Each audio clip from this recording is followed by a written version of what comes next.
Je vois régulièrement passer des genres de posts qui, moi, m'interpellent, mais vraiment. C'est genre, on vient d'acheter un camping-car pour vivre sur les routes à l'année. C'était notre rêve depuis toujours. Bon, on n'y connaît rien, alors faudra bien nous aider.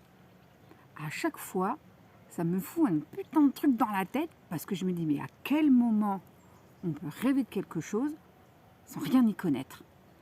Comment le rêve et la réalité peuvent s'embriquer? Parce que bon, ok, on va pas se mentir, la technique, ça s'apprend. Ça, ok. Mais le quotidien, la réalité, ce que c'est que vraiment vivre sur la route. Parce que là, j'ai l'impression qu'on confond un peu deux trucs. Le rêve de voyager et le rêve de vivre nomade. Et ça, entre nous, ça n'a rien à voir. Ok, voyager, tout le monde sait ce que c'est. On a tous pris des vacances, dormi ailleurs, été dépaysés. On a une image assez claire de ce que ça représente. Mais vivre nomade à l'année, H24, ça c'est autre chose. Tout est différent. L'administratif à gérer, par exemple. L'autonomie pour trouver de l'eau, pour trouver de l'électricité, le wifi, vivre avec sa famille ou son couple dans 10 mètres carrés. Être loin quand les gens sont malades ou quand nous on tombe malade. Le fait de faire des choix et de renoncer à certaines choses qu'on a rarement anticipées d'ailleurs.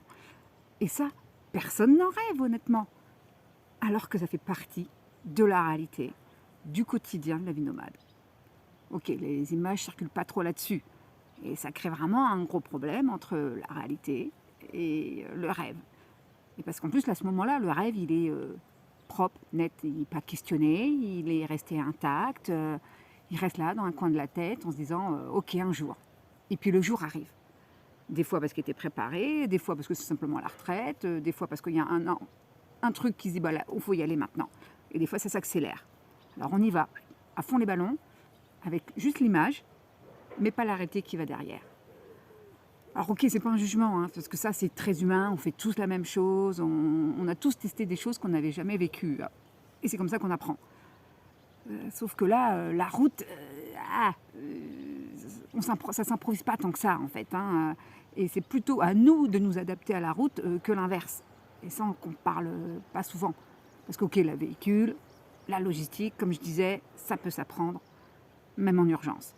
Mais le projet vraiment, pourquoi on fait ça, qu'est-ce qu'on veut y mettre derrière, comment on veut vivre cette vie sur la route, ça honnêtement, ça ne s'improvise pas du tout. Et pour moi, c'est une vraie leçon de la route.